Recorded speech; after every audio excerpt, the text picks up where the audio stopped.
Gentleman from New York. Mr. Speaker, I yield 1 minute to the representative from the great state of Texas, Mr. Greene. The gentleman from Texas is recognized for 1 minute. Mr. Speaker, and still I rise as a Christian to say Assalamu alaikum, which means peace be upon you. Mr. Speaker, H.R. 5665 addresses the age-old question, am I my brother's, and I might add, and sister's keeper? If the answer is yes, then what do we do about it? When our brothers and our sisters are being victimized by Islamophobia, threatened, murdered, killed. You can't be your brothers and sisters' keeper, Mr. Speaker, without keeping your brothers and your sisters. H.R. 5665 addresses this by establishing an office to monitor and combat Islamophobia in the Department of State. H.R. 5665 does something such that we can be our brothers and our sisters' keeper. I'm proud to be a co-sponsor of it, and I close with Allah Hafiz. May God protect you. Gentleman from Ohio reserved. Gentleman from New York is recognized. Madam Speaker, I now yield 1 minute to the distinguished gentleman from Texas, Representative Greene. Gentleman from Texas is recognized. Thank you, Madam Speaker. And still I rise. My dear friends, you say you have a bill. Where was your bill when you had the House, the Senate, and the presidency, and you could have passed it? You say you have a bill, the same bill that you had to replace the Affordable Care Act that you never passed, the same bill that you had to rebuild the infrastructure across the length and breadth of this country that you never passed. Where's the invisible bill? I rise to support this bill that will deal with the elimination of deadly force racism that can take the lives of black people with impunity. I rise against your invisible bill. I yield back. Gentleman from New York. Thank you, Madam Speaker. Madam Speaker, and still I rise to announce that I will not only vote for H.R. 4, but I will also vote for those who are making it possible and who have made it possible for me to vote for H.R. 4. I will vote for Medgar Evers, who was assassinated trying to secure the right to vote. I will vote for Schroeder and Goodman, two Jews who died in Mississippi along with Goodman to secure the right to vote. I will vote for all of those who suffered on the Edmund Pettus Bridge on Bloody Sunday to secure the right to vote. I will do so because although it was signed in ink by a courageous president, it was written in blood. I yield back the balance of my time. The gentleman reserves. The gentleman from Louisiana is recognized. The gentleman from Kentucky is recognized. Madam Speaker, I now yield 1 minute to the gentleman from Texas, a distinguished member of the Financial Services Committee, Mr. Greene. Gentleman from Texas is recognized. I thank the gentleman for the time. Madam Speaker, because I have a heart, I will vote for universal pre-K. I've been to the classrooms and I've seen those babies, bright eyes, eager to learn. And I've also understood while I was there that there were other children who wouldn't have that benefit. They would get a late start while others were getting a head start. This universal pre-K will give the same start to all of these children. I'm voting for the future because I have a heart. And I yield back. Mr. Speaker, and still I rise in the spirit of Shirley Chisholm. I rise unbought and unbossed, a liberated Democrat. And I rise today, Mr. Speaker, with a great deal of pain in my heart. I am saddened, and I am, quite frankly, very, very disgusted and disappointed. I saw a news story this morning that brought me to tears. I could not believe what I saw and I heard. I'd like to share now some passages from a story in the New York Times that relate to what I saw this morning, what I heard this morning. I would ask that persons who are very sensitive to things involving pain and suffering, that you be mindful of what I'm about to do, and you might govern yourselves appropriately, because this is very painful to hear, very sad to understand that it actually occurred. This story is styled, "Footage shows Louisiana troopers punching and dragging man who died." I was born in Louisiana, New Orleans. I have friends there. I have some sense of what the state is like. But even this exceeds some of what I know can happen in Louisiana. This article goes on to read, relatives of Ronald Greene, no relationship as far as I know, were initially told that he had died from injuries sustained in a crash after he failed to stop for a traffic violation outside of Monroe, Louisiana in May 2019, according to a lawyer for the family. May 2019. You can do the math. That was some time ago. Some of us would say it was a long time ago. Body camera footage obtained and published by the Associated Press on Wednesday showed Mr. Greene, 49, screaming, "I'm sorry. I'm scared," after troopers opened the door to his car and jolted him with a stun gun after a high-speed chase. I recall instructions from my mother. Her instructions when I was a young child were to never run from the police. Never run from the police. She was emphatic about it. And she explained why. Never run from the police. She explained to me, her young son,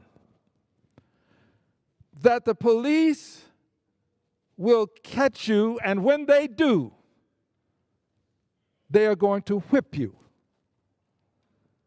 She explained to me that the police are of the opinion that if you run, a part of your punishment is to be a good whipping. This is what my mother explained to me as a child. So we find today Mr. Greene saying, "I'm sorry and I'm scared." "I'm scared," Mr. Greene screamed. According to the video, went on to say, "I'm your brother. I'm scared." Pleading, if you will. The pleading is what I'm adding. This is not in the story. But pleading. According to the AP, which said it had obtained 46 minutes of video footage from the encounter, one trooper wrestled Mr. Greene to the ground, put him in a chokehold. Some things bear repeating. Put him in a chokehold and punched him in the face. Another trooper briefly dragged him by his ankle. Dragged him by his ankle shackles as he lay on the ground, according to the footage. We know about chokeholds. We know about knees on necks. we know that people are not always treated with respect. Mind you, Mr. Greene, so far, has not exhibited a weapon. Yes, he was running in the sense that he was driving away from the police. Yes, he should have stopped by standards that we like to employ. But does running from the police, driving your car away from the police, does this entitle the police to kick, tase multiple times, and drag a person? Mr. Greene was jolted again with a stun gun while he was on the ground and handcuffed. On the ground, handcuffed, and jolted again with a stun gun. This is what the footage shows, according to this news article. The AP reported that the troopers who were white, again, some things bear repeating. AP reported that the troopers who were white left Mr. Greene, who was black, face down.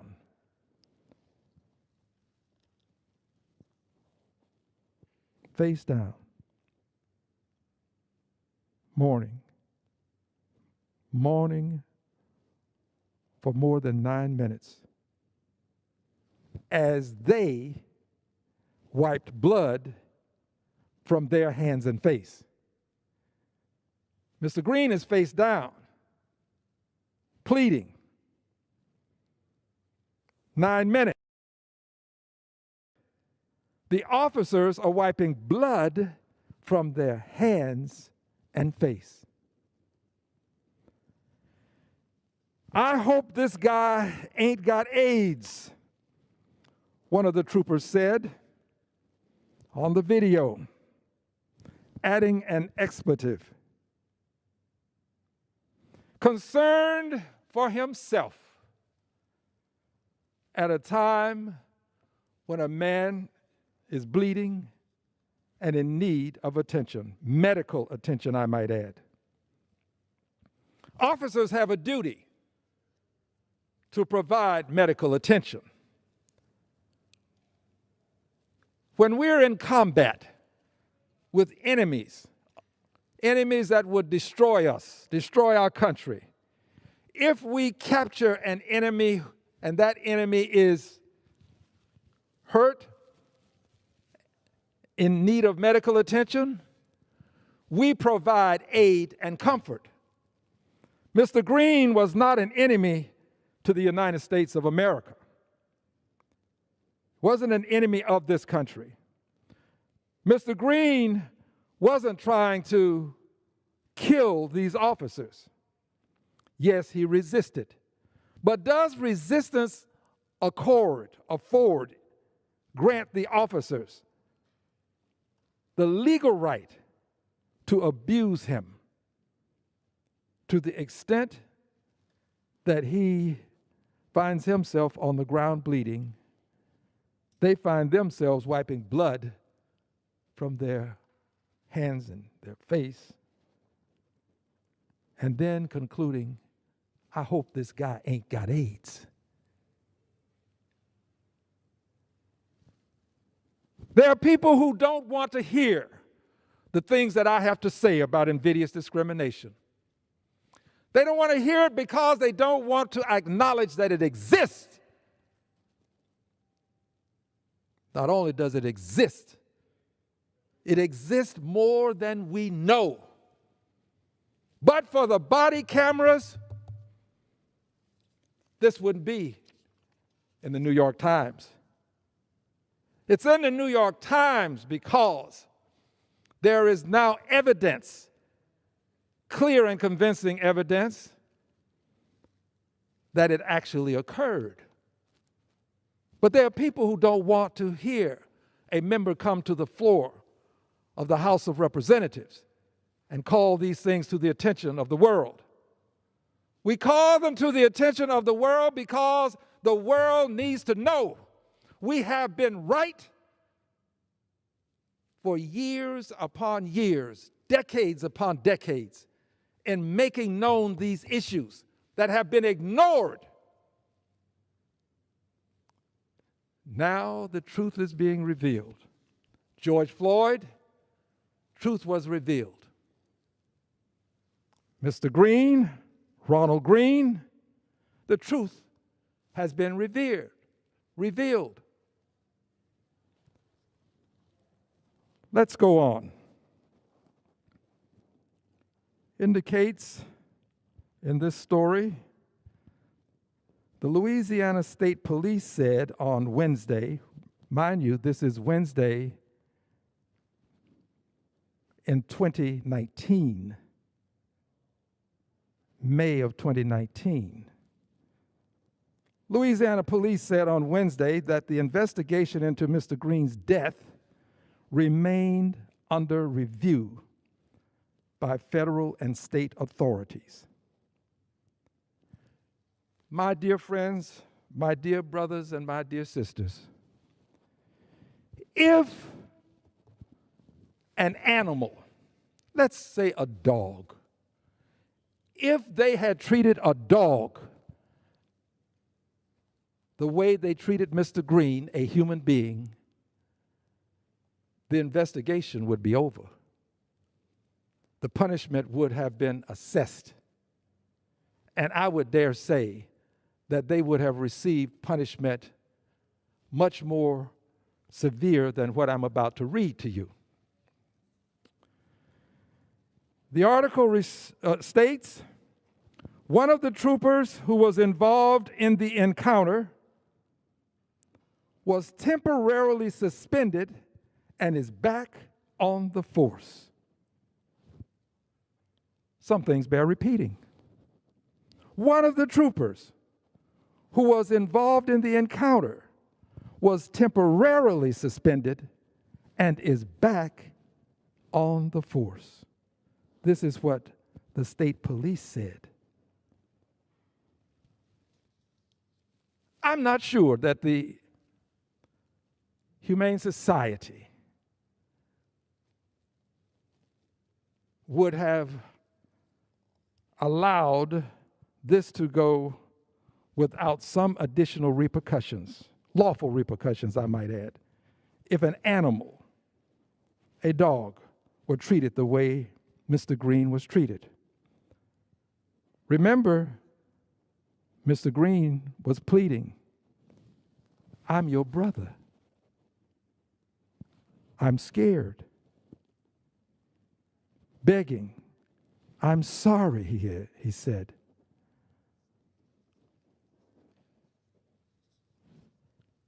Dear friends, Mr. Greene's death was ruled accidental and was attributed to cardiac arrest.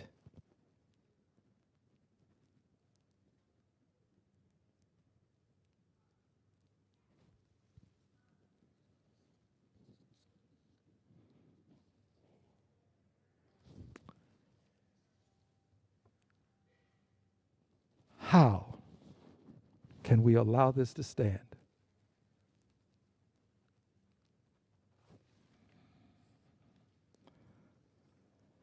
The family commissioned an independent autopsy, found that severe injuries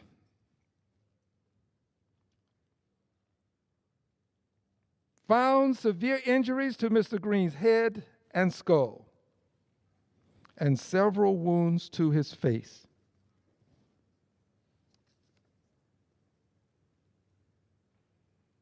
But the officers concluded his death was accidental. This is my commentary now. His death was accidental and was attributed to cardiac arrest.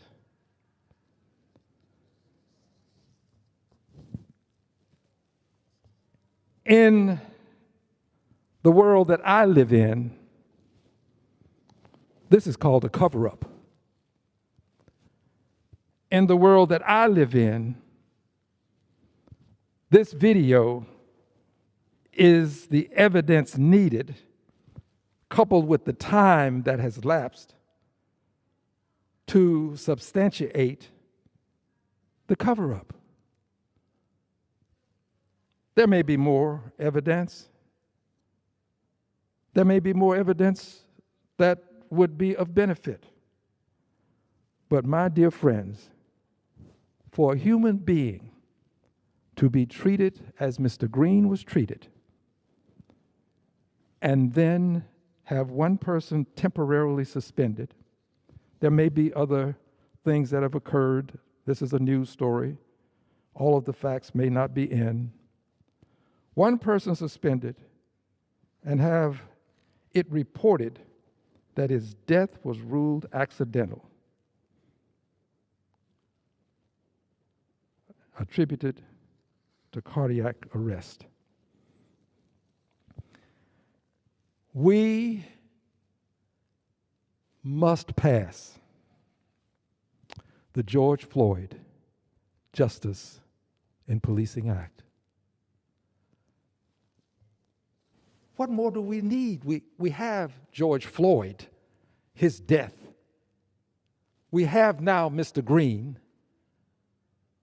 These incidents, as they are called by people who live in polite society, these incidents continue to occur. What more do we need to pass legislation in the Senate of the United States of America, where we have people who have taken an oath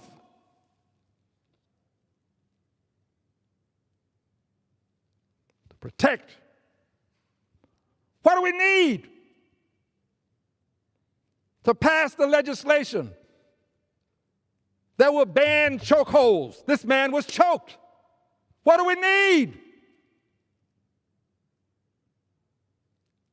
to pass legislation so that lawsuits can continue, so that they won't be dismissed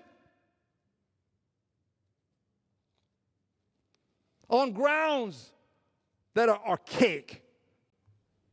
May not be insane, but it's inanity. What do we need to end this inanity? What's going on in the Senate? Senate of the United States of America, land of liberty and justice. I say the Pledge of Allegiance for all. I say the Pledge of Allegiance. I love my country, but I don't love what's happening in the United States Senate. It is time for this piece of legislation to receive its day. Ought to be voted on immediately, if not sooner. What's going on in the United States Senate? How can we tolerate this level of inhumanity?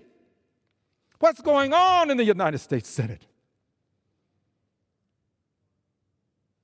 At some point on the infinite continuum that we call time, we're all going to have to account for our time. And on that day, the judgment won't be based upon how many millionaires did you try to help because you were a member of Congress and you had the opportunity to pass laws to benefit millionaires and billionaires. That won't be what your judgment is based on. Won't be based on how many full bellies did you try to feed. At some point, we're going to have to account for our actions. At some point, judgment is going to be, how did you treat the least, the last, and the lost among us? Judgment's not going to be, how did you treat the well-off, the well-heeled, and the well-to-do? They always fare well. The judgment is going to be, how did you treat the Greenes of the world? How did you treat the Floyds of the world? Senators, I beg you, do not allow rules that benefit the lawlessness that's taking place to prevent you from doing the righteous thing. You have an opportunity to move on this legislation. I beg that you would do so.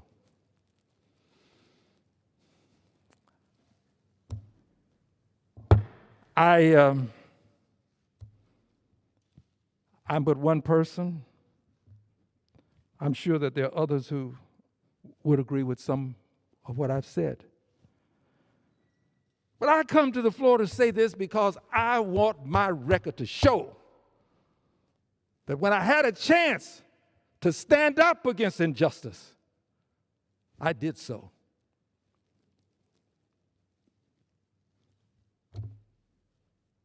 I'm saddened by what happened to Mr. Greene, to Mr. Floyd, to Miss Breonna Taylor, and to the many other names that you don't know.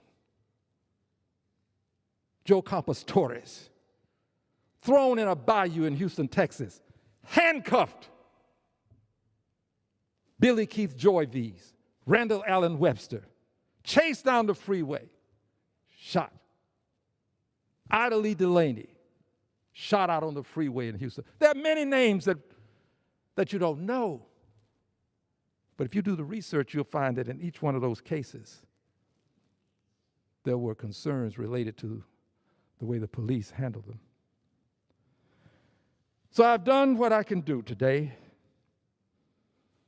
But if God gives me the strength, I'll be back again and again and again and again. I want my record to show I gave it my best. I tried, and I will continue to try. At this time, I have a colleague who desires time. I'm going to yield to him as much time as he may consume of the time that I have left. Mr. Raskin, the floor is yours, dear brother. Thank you, Mr. Greene. You are not